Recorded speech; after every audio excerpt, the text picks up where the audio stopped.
ত্রিমাত্রিক স্থানাঙ্ক ব্যবস্থায় x y এবং z অক্ষের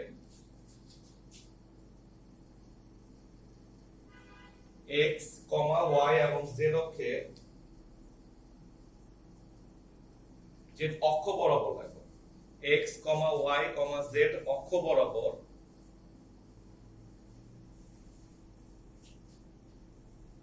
তিনটা একক ভেক্টর একটা ব্রেকেটে লিখে রাখো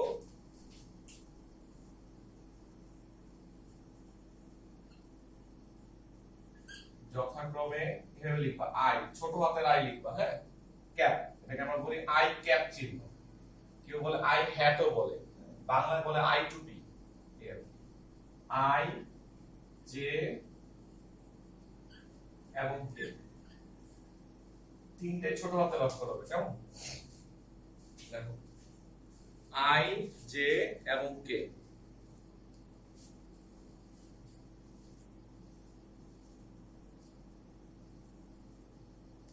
বললাম ত্রিমাত্রিক স্থানাঙ্ক ব্যবস্থায় x, y এবং z অক্ষ বরাবর তিনটা একক ভেক্টর, ব্রেকেটে লিখবে এই জিনিসটা, বিবেচনা করা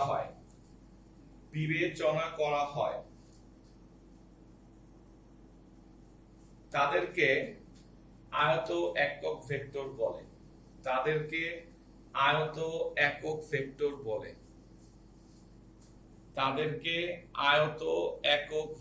বলে। সো লাইনটা আমি আরেকবার বলি, শোনো।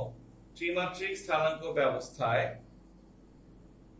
x, y এবং z অক্ষ বরাবর তিনটা একক ভেক্টর, ব্রেকেটে লিখবা যথাক্রমে i, j এবং k ক্যাপ,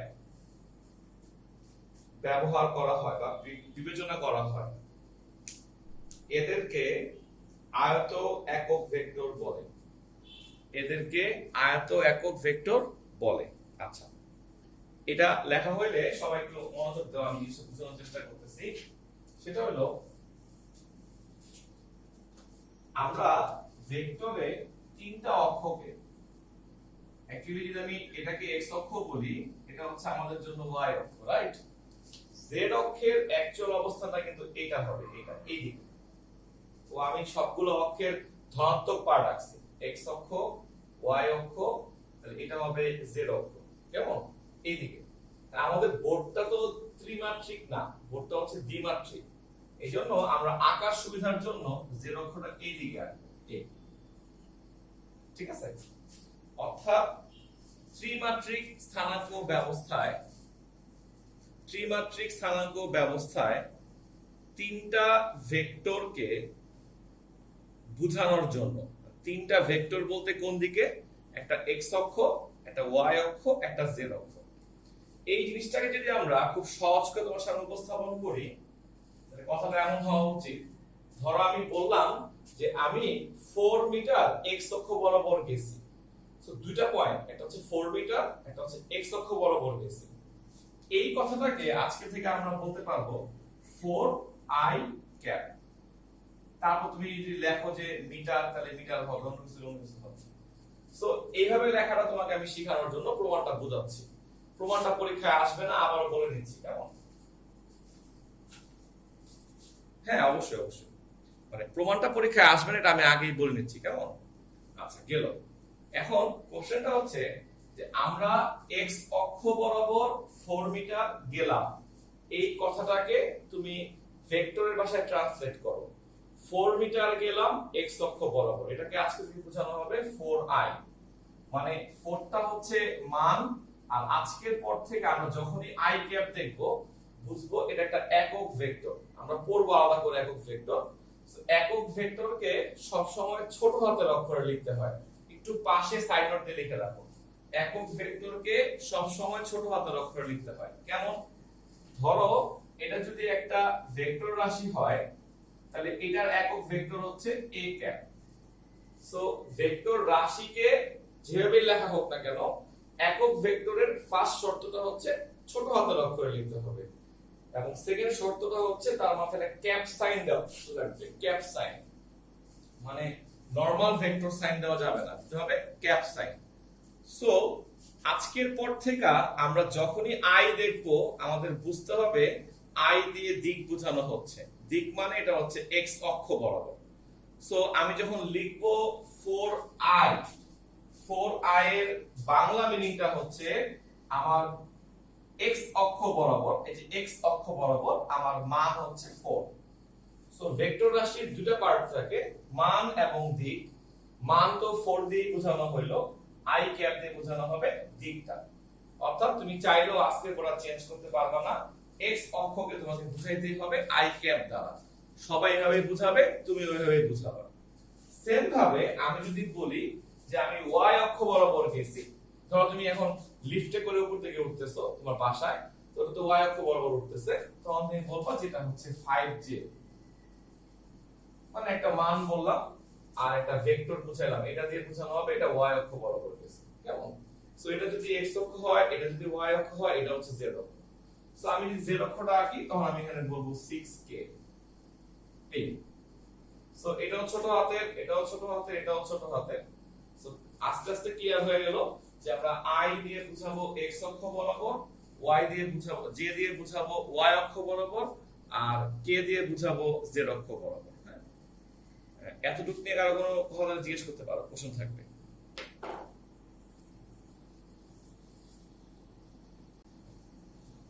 আমরা খাতায় একটা ছবি আঁকবো, আগে আমি আঁকি তাও তুমি দেখে নাও।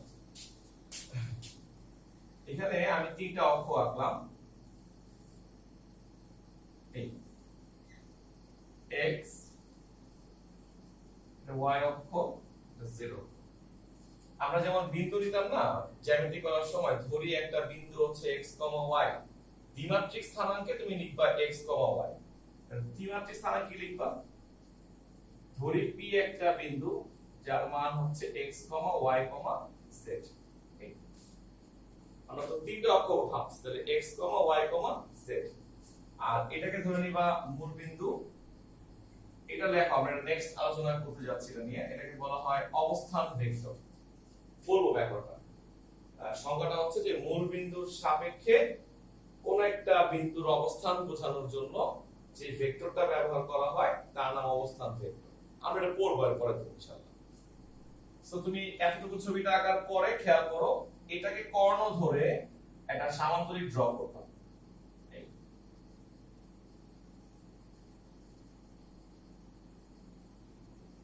আরটাকে বলা হয় অবস্থান ভেক্টর, নিচে বলা হয় রিলেটিভ ভেক্টর বলা হয়। এজন্য আমরা আর দিয়ে লিখছি অবস্থান। এটা আলাদা করে পড়তে হবে জিনিসটা, মানে পড়ার বিষয়টা আলাদা। সবকিছুর আগে তোমাকে ত্রিমাত্রিক স্থানাঙ্কটা শিখে নিতে হবে। আচ্ছা, এটা আঁকার পরে আরেকটা কাজ বাকি আছে। দেখো আমি এটাকে কর্ণ ধরে সামান্তরিক আঁকবো, সামান্তরিক।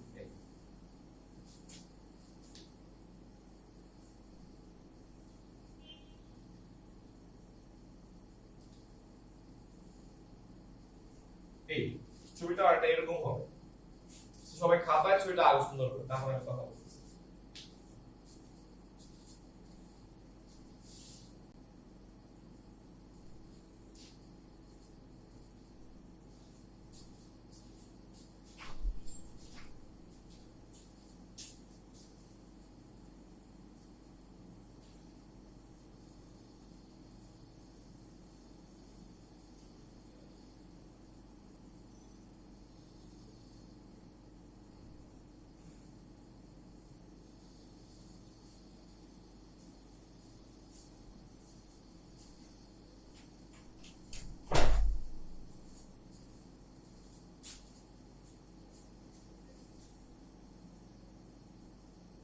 যেহেতু তোমাদের আঁকা শেষ, আমরা এখন একটা কথা বলতে পারি যে এই যে ছবিটা আঁকছি, আমি বারবার করে বলতেছি এটা একটা আয়তাকার, আয়তকার। এখন আমি তো কোনো জায়গাতেই কোনো আয়তক্ষেত্র আঁকি নাই। তো এই জায়গাটা বোঝানোর জন্য আমি প্রমাণটা দেখাচ্ছি, প্রমাণটা দেখাইতাম না, একটা 15 মিনিট টাইম নষ্ট হয় প্রমাণটা দেখাইতে গেলে। এটাই অনেকে বুঝতে পারে না যে এই যে ত্রিমাত্রিক স্থানাঙ্কটা আমি এখানে আঁকছি, এখানে কোথায় আয়তক্ষেত্র আছে। আচ্ছা, একটু বুঝাইয়া বলি, ভালো করে খেয়াল করো। আমরা ত্রিমাত্রিক স্থানাঙ্ক করতে যাচ্ছি, কিন্তু আমাদের কাছে এমন কোনো বোর্ড নাই যেটাতে আমরা ত্রিমাত্রিক স্থানাঙ্ক করব। আর আমাদের ইন্টারমিডিয়েট লেভেলে আজকেই 3 ডাইমেনশনাল পড়া শেষ, এতটুকুই আমাদেরকে পড়ানো হবে। এর পরেরটা পরের জীবনে ইঞ্জিনিয়ারিং পড়তে যাও তখন পড়তে হবে সব ত্রিমাত্রিক দিয়ে। দেখো এই ফিগারটা একটা এরকম হওয়া উচিত, তাই না? এটা যদি y অক্ষ হয়, এটা x অক্ষ, এটা হবে z অক্ষ। একটু ফিল করো জিনিসটা। এই কিন্তু এই জিনিসটাকে আমরা আঁকছি কিভাবে? দেখো এইভাবে আঁকছি, এই রাইট। এখন তোমাকে আঁকছো এক জিনিস, কল্পনা করতে হবে আরেক জিনিস। এই কল্পনাটা করানোর জন্য আমি প্রমাণটা দেখাচ্ছি, তো খেয়াল করো সবাই প্রমাণটার দিকে। হ্যাঁ, তাহলে এই যে z অক্ষটা ভাইয়া আঁকছি, এই z অক্ষটা আসলে এরকম না, রাইট? এটা হচ্ছে এরকম। তুমি চাইলে কোশ্চেন করতে পারো, কোনো সমস্যা নাই। এটা যদি z অক্ষ হয়, আসলে z অক্ষটা হচ্ছে এরকম। তুমি যখন এই জিনিসটাকে সোজা করবা, তখন খেয়াল করো তো, এই এই জিনিসটা যখন সোজা হবে, তখন এটা আয়তক্ষেত্রে পরিণত হবে না? দেখো তো, এটা তো আসলে এখানে না, z অক্ষটা আসলে এই বরাবর, এই বরাবর সোজা হবে। সো আমি এটাকে যখন সোজা করব, স্ট্রেট করব, এটা চলে আসবে এখানে, তখন এটা চলে যাবে এখানটার মধ্যে, রাইট? আমি কথা বুঝতে পারতেছি? দেখো তো, সো এটা কি আসলে সামান্তরিক না আয়তক্ষেত্র?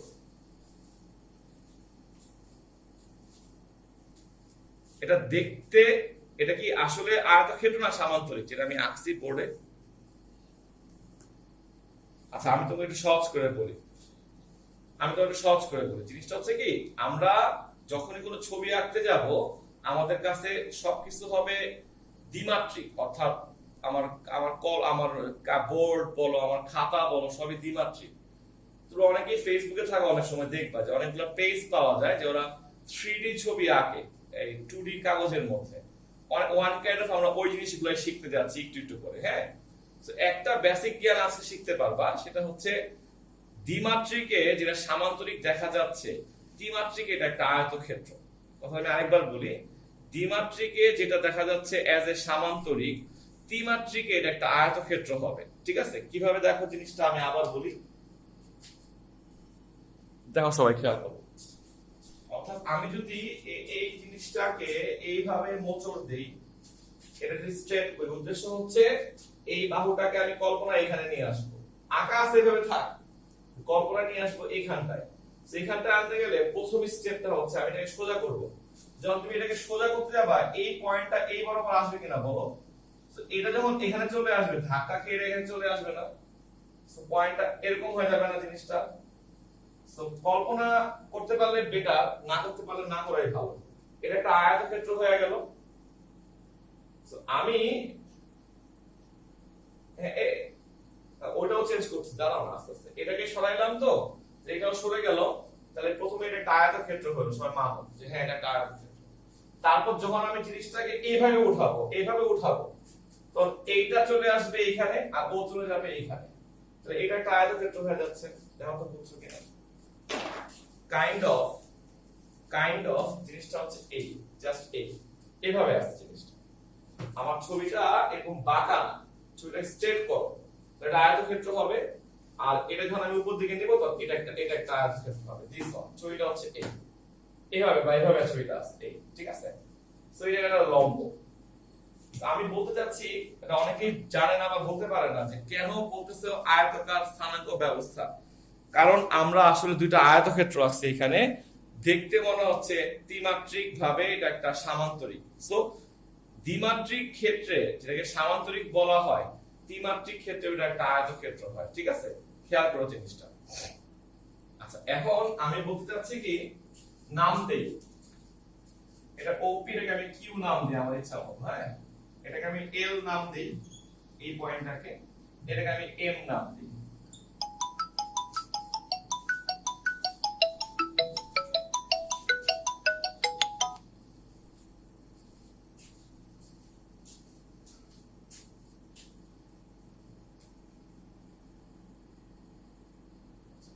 নামটা আমি এখানে দিই, এখানে এম দিই। ঠিক আছে? এখন দেখো তো, ত্রিভুজ ও পি কিউ থেকে আমরা কি পাই?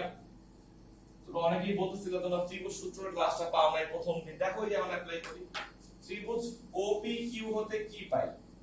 একটা বাহু ওপি, ওপি সমান সমান কি লেখা যায় খেয়াল করো, সবাই খেয়াল করো, OQ plus QP। So OP সমান সমান লেখা যায় OQ প্লাস QP। ত্রিভুজ সূত্রে অ্যাপ্লাই করলাম, কেমন? আচ্ছা, এটাকে আমি যদি 1 নাম্বার সমীকরণ দিয়ে রাখি, আচ্ছা 1 নাম্বার সমীকরণ না, এখানেই কাজ করে যাব। এদিকে খেয়াল করো তো, এখন মনে মনে ভাবো তো, OQL আরেকটা ত্রিভুজ। সো OQ এর জায়গায় কি লেখা যায় দেখো তো, OL প্লাস LQ।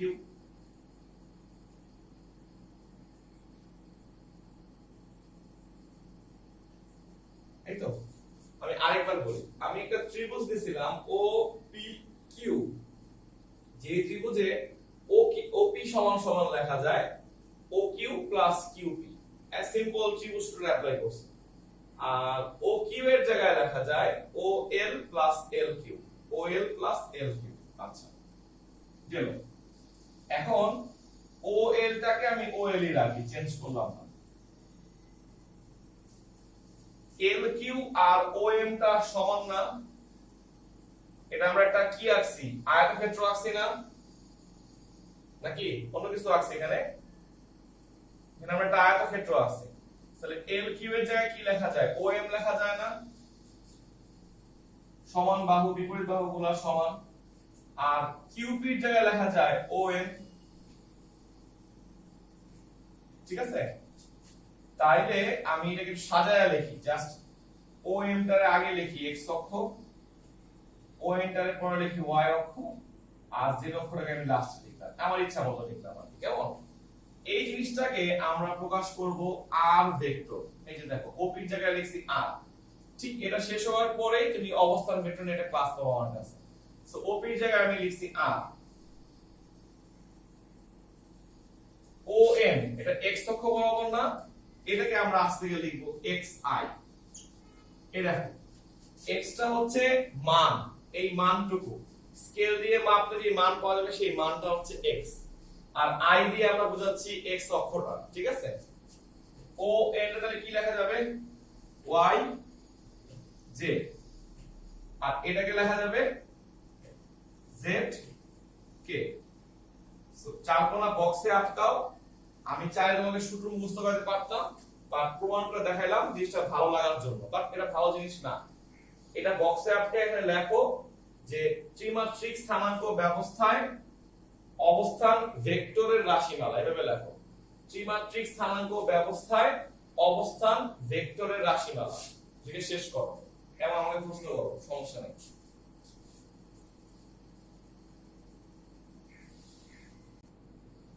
তাহলে এই যে রাশিমালাটা পাইলাম আর ভেক্টর, এটাকে আমরা বলবো হচ্ছে অবস্থান ভেক্টরের রাশিমালা। এটাকে আমরা নাম দিব অবস্থান ভেক্টরের রাশিমালা। আরেকটু কাজ বাকি আছে, আমরা এখন পয়েন্ট লিখব এর সাথে সাথে। অবস্থান ভেক্টরের মান নির্ণয়, লেখো সবাই, অবস্থান ভেক্টরের মান নির্ণয়, মান, পয়েন্ট লেখো সবাই, অবস্থান ভেক্টরের মান নির্ণয়, মান, অথবা আর এর মান বের করা শিখবো। এখন আমরা এখন ভেক্টরটা লিখছি, এখন মান বের করা শিখবো। এটা একটা ইম্পর্টেন্ট সূত্র হবে আমাদের জন্য। লেখো অবস্থান ভেক্টরের মান নির্ণয়, পয়েন্ট লেখো সবাই। এভাবে লিখবা,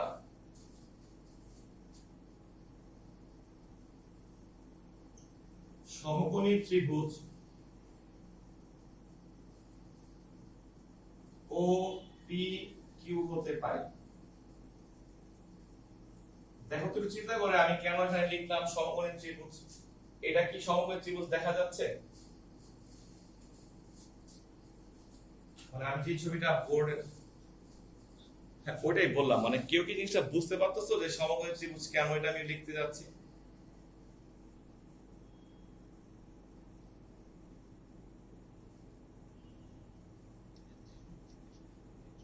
এক্স্যাক্টলি ত্রিমাত্রিকের সমকোণী হইছে না এটা। দেখো সবাই, এই দেখো জিনিসটা, এই আমি আমার দেখেন, এই জিনিসটা এরকম না, এটা তো 90 ডিগ্রি, যে এটা সো এই এটা 90 ডিগ্রি অ্যাঙ্গেল, তোমাকে উঠায় ভাবতে হবে। হ্যাঁ, মানে ভাবতে হবে জিনিসটা উঠায়। এই তাহলে এটা উঠাইলাম, এটা উঠে গেল, এটা এরকম হয়ে গেল শেপটা, এই যে 90 ডিগ্রি অ্যাঙ্গেল হইছে, দেখছো? সো 90 ডিগ্রি অ্যাঙ্গেল হইলে আমরা পিথাগোরাস অ্যাপ্লাই করতে পারি। এটা অতিভুজ হবে ওপি স্কয়ার সমান সমান ওকিউ স্কয়ার যোগ কিউপি স্কয়ার। পিথাগোরাস অ্যাপ্লাই করলাম। এটা যদি সমকোণী ত্রিভুজ হয় তাহলে এটা অতিভুজ, তাহলে ওপি স্কয়ার সমান ভূমি স্কয়ার প্লাস লম্ব স্কয়ার। কেমন? আবার দেখো এই যে ও এল কিউ এটাও তো সমকোণী ত্রিভুজ, তাই না? কারণ আমি তো এর স্ট্রেট ভাববো, এটা তো এইভাবে লম্ব হয়ে ভাববো। সো এটাকে যদি ও কিউ স্কয়ার লেখা যায়, এখানে লেখা যায় ও এল স্কয়ার যোগ এল কিউ স্কয়ার।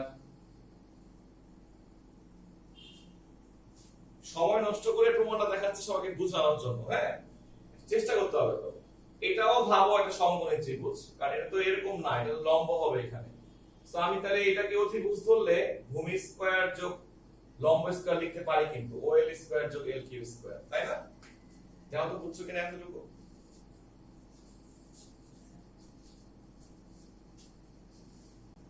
এখন আমি আর কোনো নতুন কিছু করব না, জাস্ট ওই যে এটাকে লিখলাম, ঠিক আছে, ও এল স্কয়ার, যে এল কিউ কে লেখা যায় ও এম, আগের মতই লিখবো, সো ও এম স্কয়ার, কিউ কে লেখা যায় ও এম স্কয়ার। কেমন? তাহলে সাজায় লিখলে প্রথমে ও এম স্কয়ার, তারপরে ও এম স্কয়ার, তারপরে ও এল স্কয়ার। এখন যেহেতু শুধু মান বের করতেছি, তাহলে এখান থেকে কি লেখা যায় চিন্তা করো। ওপি এর জায়গায় লেখা যায় আর স্কয়ার, ওএম এর জায়গায় লেখা যায় এক্স স্কয়ার, এটা ওয়াই স্কয়ার, এটা জেড স্কয়ার। তুমি আমাকে জিজ্ঞেস করতে পারো আপনি ভেক্টর সাইন কেন দিচ্ছেন না বা আইজে কে দিচ্ছেন না কেন? ওই যে আমরা তো বলছি অবস্থান ভেক্টরের মান বের করতেছি, সো মান বের করতে আমি তো ভেক্টর সাইন দিব না, আর আইজে এর মান তো 1 হয়ে যাচ্ছে, সো বাদ হয়ে যাচ্ছে। হ্যাঁ, সুতরাং আর মানে হচ্ছে √x square y square z square, this one. আজকের মেইন পড়া হচ্ছে এটা একটা প্রমাণ শিখলাম যে ভেক্টর r সমান সমান xi yj z কে, এটা হচ্ছে অবস্থান ভেক্টরে প্রকাশ করা হয় এবং এইভাবে, আর অবস্থান মান বের করা হয় এইভাবে। কেমন? তুলে ফেলো জিনিসটা।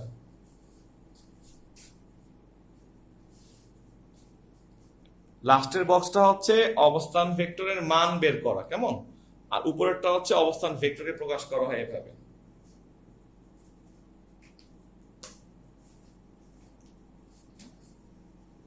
তুই লেখো, আমি বলতেছি।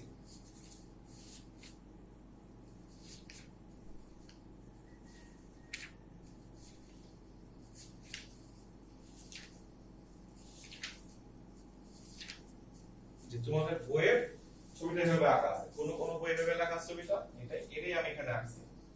আবার কেমন? ত্রিমাত্রিক স্থানাঙ্ক ব্যবস্থায় কোন ভেক্টর, সেটা হচ্ছে ভেক্টরের রাশিমালা, এটা হচ্ছে ভেক্টরের মান। আর যে ক্লাস মিস করছে দেখো কিছুই করি নাই, আমি ওএল এর জায়গায় ওএল এর কে ওএল ই রাখছি, ওএম কে সরি এল কিউ এ লিখছি ওএম, আর কিউএম এ লিখছি আমি ওএম। সো আমার একই কাজ আসলো জিনিসটা থেকে, এই তাহলে আমি সাদা লিখছি এখানে, এটাই আসলে করলাম, একই ভাবে লিখলাম। এটাকে বলা হয় অবস্থান ভেক্টরের রাশিমালা, এটা হচ্ছে অবস্থান ভেক্টরের মান।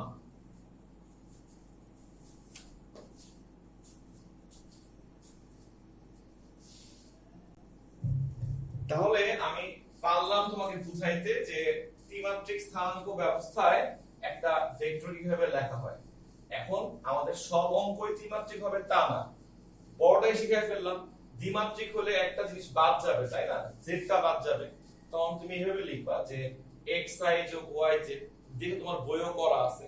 আবার এখানে হবে x স্কয়ার যোগ y স্কয়ার, তাই না? আচ্ছা, তো আমাদের ত্রিমাত্রিক স্থানাঙ্ক ব্যবস্থাটা প্রুফ করার পরে যেটা আমাদের করতে হবে সবার, সেটা হচ্ছে ত্রিমাত্রিক স্থানাঙ্ক ব্যবস্থায় যোগ বিয়োগ শিখবো আমরা। আমাদের সেই পিচিকালে ক্লাস 1 এ ভর্তি হয়ে যাচ্ছে। ত্রিমাত্রিক স্থানাঙ্ক ব্যবস্থায় আমরা যোগ আর বিয়োগটা শিখে আসছি। চলো কিভাবে শিখবা? একটা হ্যাঁ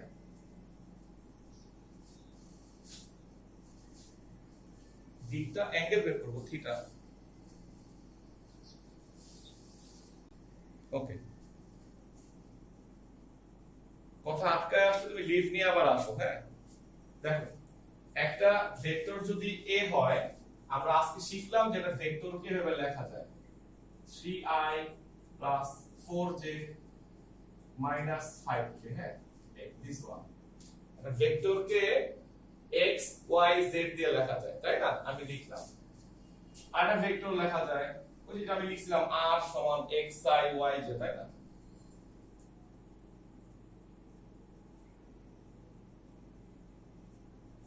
এই বললাম যোগ করো। সো ভেক্টরে যোগ করাটা খুব সহজ জিনিস। তুমি i এর সাথে i যোগ করবা, j এর সাথে j যোগ করবা, k এর সাথে k যোগ করবা।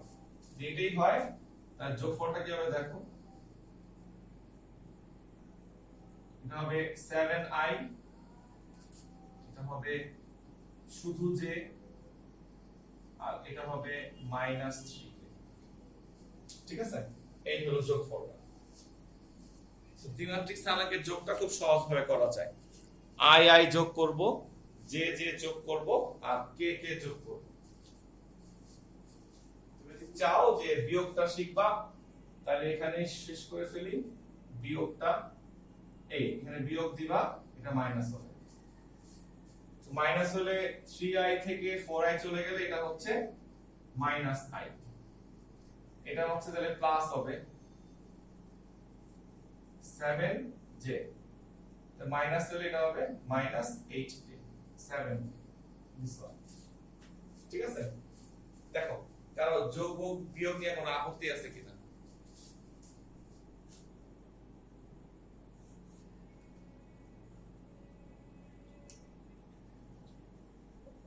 মানে তুমি i যোগ করবা, j যোগ করবা, আর k যোগ করবা। কি বুঝাবো বলো তো একটু। আবার i থেকে i বিয়োগ করবা, j থেকে j বিয়োগ করবা, k থেকে k বিয়োগ করবা। বুঝছো?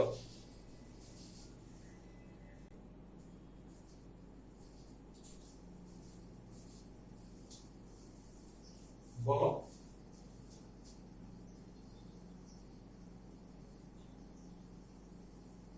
না, কিভাবে যোগ করবা? একটা স্থানাঙ্ক বাদ থাকবে না?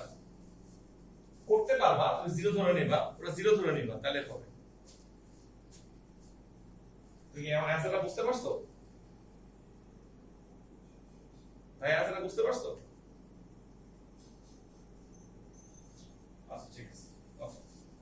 তো যোগ বিয়োগটা যেভাবে আমরা খুব সহজে শিখে ফেললাম, গুণটা এত সহজে শেখা যাবে না, টাইম দেওয়া লাগবে। হ্যাঁ, মজার বিষয় হচ্ছে ভেক্টরের গুণ দুই প্রকারের হয়। ভেক্টরের গুণ দুই প্রকার। কিভাবে?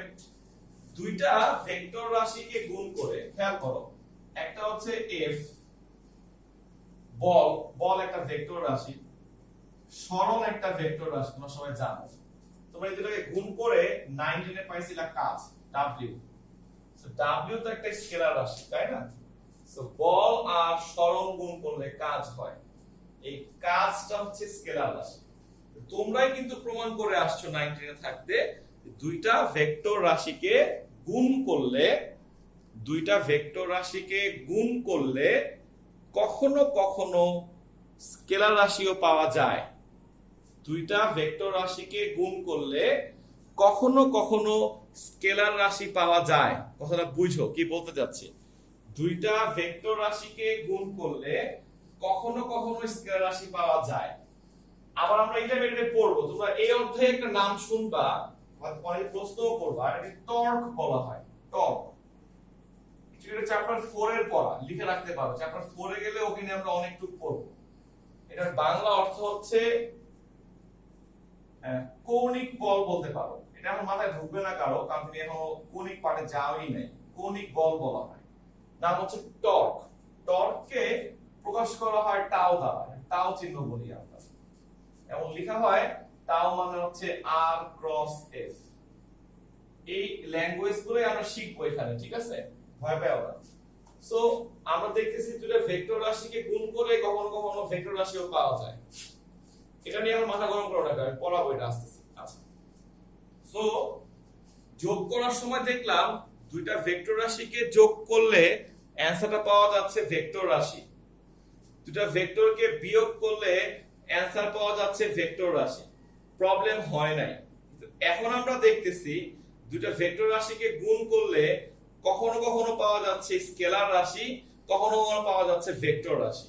যাদের মনে টর্ক নিয়ে অনেক কোশ্চেন তৈরি হচ্ছে তারা একটু দামায় রাখো, আমরা টর্ক জিনিসটা পড়বো, কারণ টর্ক পড়তে গেলে তোমাকে কৌণিক পার্টটা স্টার্টিং থেকে স্টার্ট করতে হবে। সো এটা অনেক পরের দিকের পড়া, চ্যাপ্টার 4 এ গেলে আমরা পড়বো। এই অধ্যায়ে পড়ার জন্য আমি তোমাকে একটা সংজ্ঞা মুখস্থ করাতে পারি, যে টর্কের সংজ্ঞা মুখস্থ করে রাখো। যাই হোক, উদাহরণটা দিলাম এই কারণে সবাইকে বোঝানোর জন্য যে দেখো ভাই, দুইটা স্কেলার রাশিকে গুণ করলে সবসময় স্কেলার পাওয়া যাবে, এটা যেমন সত্যি কথা। দুইটা ভেক্টর রাশিকে গুণ করলে কখনো পাওয়া যাবে স্কেলার রাশি, কখনো পাওয়া যাবে ভেক্টর রাশি। এই জন্য বিজ্ঞানীরা বলতেছে ভেক্টরের গুণ হচ্ছে দুই রকমের, একটার নাম হচ্ছে ডট গুণ, একটার নাম হচ্ছে ক্রস গুণ।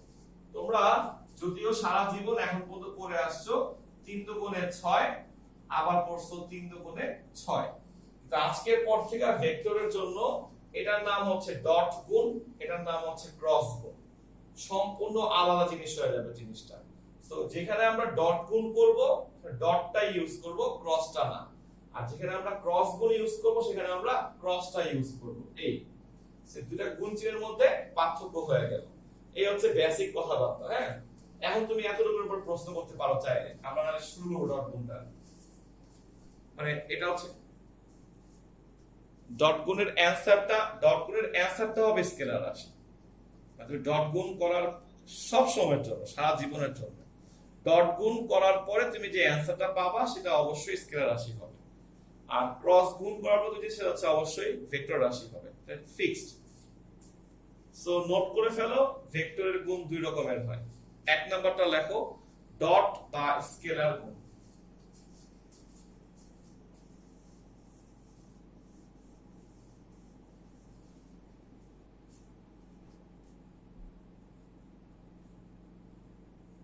ডট বা স্কেলার গুণ সংজ্ঞা দিতে পারো, দুটা ভেক্টর রাশিকে গুণ করে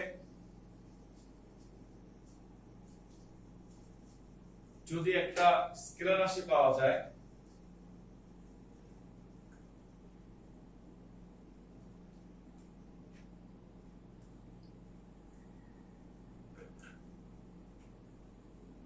দুটা ভেক্টর রাশিকে গুণ করে যদি একটা স্কেলার রাশি পাওয়া যায়, এই ধরনের গুণকে ডট বা স্কেলার গুণ বলে। একটা জিনিস ক্লিয়ার করে বলি, ডট গুণটা পারার জন্য দুইটা সূত্র লিখতে হয়।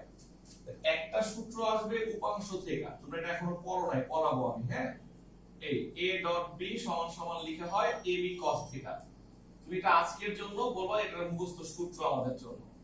আর যাদের মাথায় কোশ্চেন আসবে কই থেকে আসছে আমি তোমাদের দেখাবো। এটা আমরা ত্রিমাত্রিক স্থানাঙ্ক শেষ করে তারপরে অবস্থান ভেক্টরটা পড়ে তারপর উপাংশে ফিরে আসবো। আর উপাংশের আমরা একটা অংশ পড়ছি, হোয়াট ইজ উপাংশ। উপাংশের ম্যাথ বের করা আমরা এখন শিখি নাই। সো a ডট b হচ্ছে ab cos থিটা। যাদের মাথায় প্রশ্ন আসছে সেটা কই থেকে আসছে একটু দাগ দিয়ে রাখো এখানে, যে মুখস্থ করতে বসে ভাইয়া এটা আমি পড়াবো, কিন্তু আজকে আমরা সিরিয়ালে ত্রিমাত্রিকটা পড়বো, ঠিক আছে? এইজন্য আমরা ওইদিকে যাচ্ছি না। সো a ডট b সূত্র হচ্ছে a b cos থিটা। একটু ক্লিয়ার করে সবাইকে বলি, এই যে আমরা ভেক্টর লিখতেছি না, a এটা তো ভেক্টর চিহ্ন, এটার মান বোঝানো হয় শুধু ছোট হাতের, মানে শুধু a দিয়া, অথবা তুমি যদি এইভাবে লেখো তাও কিন্তু মান বোঝানো হয়, ঠিক আছে? সো ab cos থিটা লেখা যেই কথা, a vector modulus b vector modulus একই কথা। সো একদম ক্লিয়ার থাকবে, এটা হচ্ছে ভেক্টরের সাইন, এটা হচ্ছে ভেক্টরের মান। শুধু a হচ্ছে ভেক্টরের মান, a মডুলাস হচ্ছে ভেক্টরের মান। তুমি যে কোনো একভাবে অবশ্যই লেখা প্র্যাকটিস করবা, এটা তোমার জন্য কথা আর কি। হ্যাঁ, খেয়াল রাখো। সো এখান থেকে আমরা যদি আসি পড়াটায়, আমরা ধরি একটা ভেক্টর হচ্ছে axi ayj azk, হ্যাঁ, ভেক্টর। ভি ভেক্টরটা হচ্ছে vxi vyj bz কিছুই না, তুমি চাইলে a1 a2 a3 ধরতে পারতা, b1 b2 b ধরতে পারতা। প্রমাণ দেখাচ্ছি আমি তোমাকে এখানে। পরীক্ষায় বললাম a ডট b নির্ণয় করো, আবারও বলতেছি পরীক্ষায় কোনো প্রমাণ আসবে না, সো ভয় পেও না। প্রমাণগুলো করার সময় শুধু বুঝার ট্রাই করবা, তোমাকে আমি পড়তে বলতেছি না। প্রমাণ বুঝতে পারার মধ্যে অনেক মজা আছে। আমি লিখলাম a ডট b,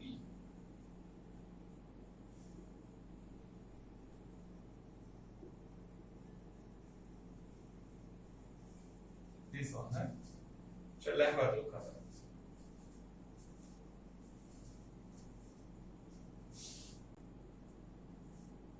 লেখা হইলে আমরা নরমালি গুণ করব, হ্যাঁ, অর্থাৎ এই axi দিয়া এই তিনটাকে গুণ করব। আচ্ছা দেখো, একটু পরে ম্যাথ করবা তখন দেখবে এটা মান হবে, এটা 4 4i, এটা 3i। সো এই bx আর ax তো মান, সো মানের তো নরমাল গুণ হবে ax bx, এখানে কোনো ভেক্টরের গুণ নাই, কিন্তু i তো ভেক্টর রাশি, সো লিখতে হবে i ডট i, কারণ আমরা ডট গুণ করতেছি। কেউ কি এটা নিয়ে কোনো কথা বলবা? তাহলে বলতে পারো, মানে ax টার মান হবে, ধরো 4 হইলো 3 হইলো, আমরা ম্যাথ দশমিক লিখব 3 4 12, একবার লিখে ফেলবো। কিন্তু i তো একটা ভেক্টর, i তো একটা ভেক্টর, সো ভেক্টরের ক্ষেত্রে আমি কি ডট গুণ করতেছি না ক্রস গুণ, একটা স্পেশাল জিনিস, সো আমি ডট গুণ করতেছি এখানে। সেম ভাবে আমি লিখব ax by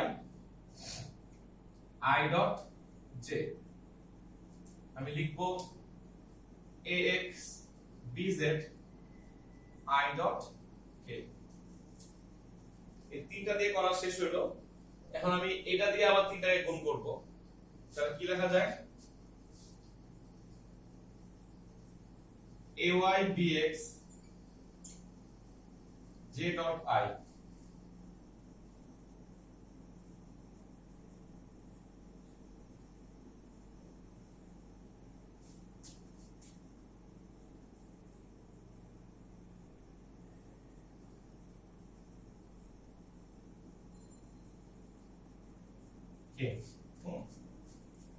plus az bx k dot i,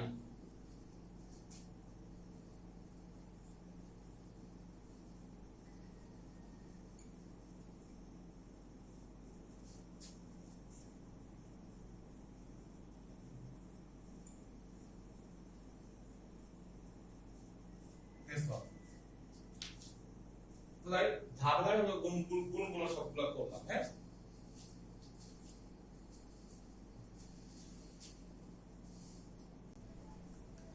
এখন আমরা তো একটু আগে লিখলাম যে সবাই যে হ্যাঁ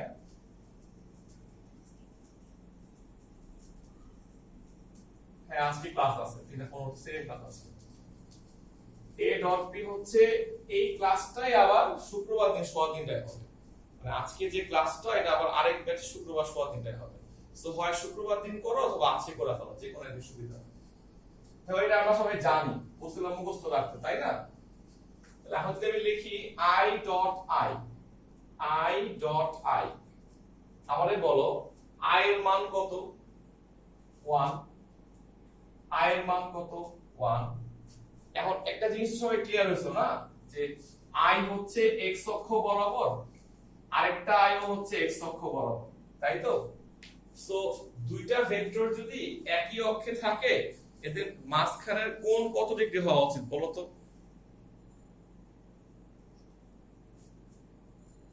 এটা বুঝে ফেলছো? তাহলে ভেরি গুড।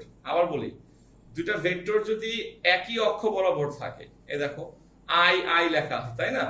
দুইটা ভেক্টর যদি একই অক্ষ বরাবর থাকে তাহলে তাদের মাঝখানে কোণটা হওয়া উচিত 0 ডিগ্রি। সবাই জিনিসটা বুঝতে পারছো? তাহলে এটা হবে cos 0 ডিগ্রি। কেউ কি বলতে পারবা cos 0 ডিগ্রির মান কত? তিনটা 1 গুণ করলে তো 1ই হবে, তাই না? তাহলে আমরা দেখলাম i আর i ডট করলে 1 হয়। তাহলে ভাবো তো দেখি বুদ্ধিমানরা, j ডট j করলে কি হওয়া উচিত? 1 1 cos 0 ডিগ্রি না? কারণ j হচ্ছে y অক্ষ বরাবর, আরেকটা j হচ্ছে y অক্ষ বরাবর, সো একই অক্ষ বরাবর হলে ওদের মাঝখানে কোণ 0 ডিগ্রি, তাহলে এটাও 1 হয়ে গেল। তাহলে i ডট i মানে ab cos θ না সূত্রটা?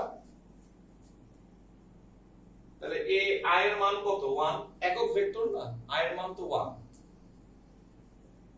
i এর মান 1, আর ওদের মাঝখানের অ্যাঙ্গেলটা তো 0 ডিগ্রি হইল।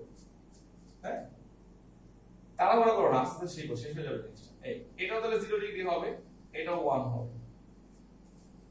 দেখো তো জিনিসটা বুঝছো কিনা সবাই?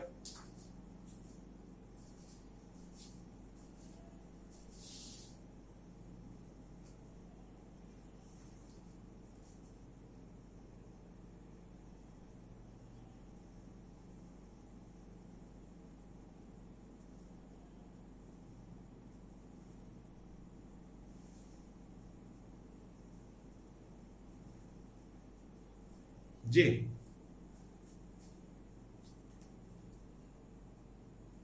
হ্যাঁ, ও মানে এতটুকুই তো, আমি জাস্ট গুণগুলো করতেছি, শেষ করে নাই তো। 9টা গুণ হবে, আমি 3টা করছি মাত্র।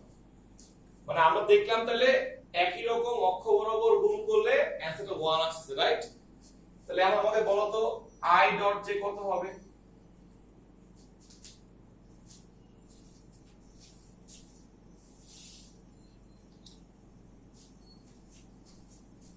কারণ i হচ্ছে 1, i হচ্ছে j হচ্ছে 1, কিন্তু i তো x অক্ষ বরাবর আর j হচ্ছে y অক্ষ বরাবর, সো এর মাঝখানে কোণটা হচ্ছে 90 ডিগ্রি, সো cos 90 মানে কিন্তু হয়ে যাচ্ছে 0, রাইট? তারপরে i ডট k যদি বলি, মানে ভিন্ন ভিন্ন অক্ষ হলেই তো অ্যাঙ্গেল 90 ডিগ্রি হয়ে যাচ্ছে, তাই না? কারণ x এর সাথে y টা 90 ডিগ্রি, y এর সঙ্গে z টা 90 ডিগ্রি, আবার z এর সঙ্গে x তো 90 ডিগ্রি। তুমি দেখো i ডট k করলে কত হবে? তাহলে 0 হয়ে গেল। দেখো তো এখানে প্রশ্ন করতে পারো কেউ চাইলে, না বুঝলে? মানে আমি বললাম যে একই অক্ষ হইলে আমাদের 0 ডিগ্রি অ্যাঙ্গেল হচ্ছে, আর ভিন্ন ভিন্ন হলে আমাদের কিন্তু হয়ে যাচ্ছে 90 ডিগ্রি অ্যাঙ্গেল, রাইট?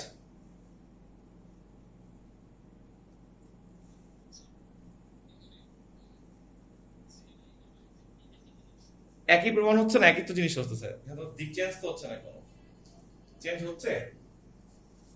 মানে তুমি মান বের করে দেখো, একই তো আসতেছে। আমি i ডট j করি আর j ডট i করি, একই তো আসবে, 1 1 cos 90 ডিগ্রি, তাই না? একই আসতেছে। সো মূল কথাটা হচ্ছে যে একই অক্ষ বরাবর ডট গুণ করলে অ্যান্সার আসছে 1, আর ভিন্ন ভিন্ন হলে আসছে অ্যান্সারটা আসছে 0। সো আমরা যখন মানটা বসায় দেই এখানে, তাহলে আমাদের কিন্তু কাজটা হয়ে গেল। দেখো আমরা আবার বাম পাশে ফিরে আসি, সবাই দেখো।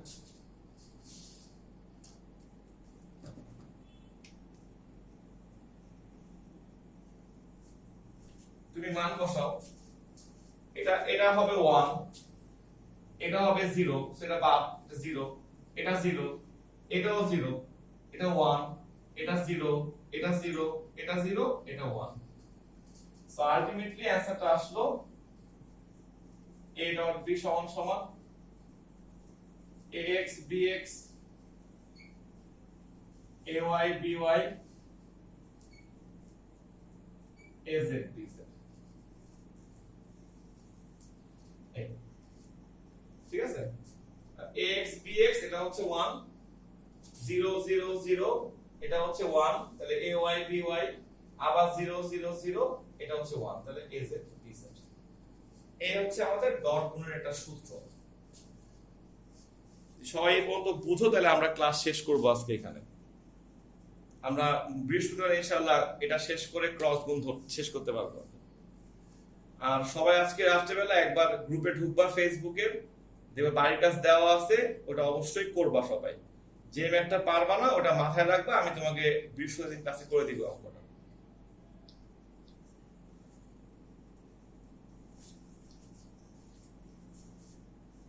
কাটাকাটি করে নেই তো, এটা মানে কত 1 না, এটা 1 তো, তাহলে 1 দিয়ে গুণ করলে ax bx হইলো। i ডট যে 0 না, 0 হয়ে গেল, i ডট কে 0 0 হয়ে গেল, এটা 0 হয়ে গেল, এটা 1, সো ay by লিখছি, এটা 0, এটা 0, এটা 0, এটা 1।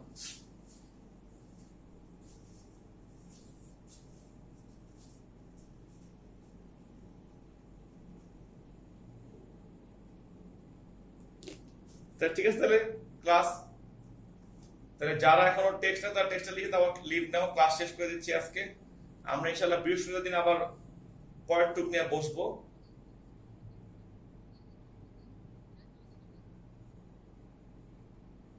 তাহলে ছুটি আজকে, হ্যাঁ জি বলো। আচ্ছা ঠিক আছে, করে দিচ্ছি।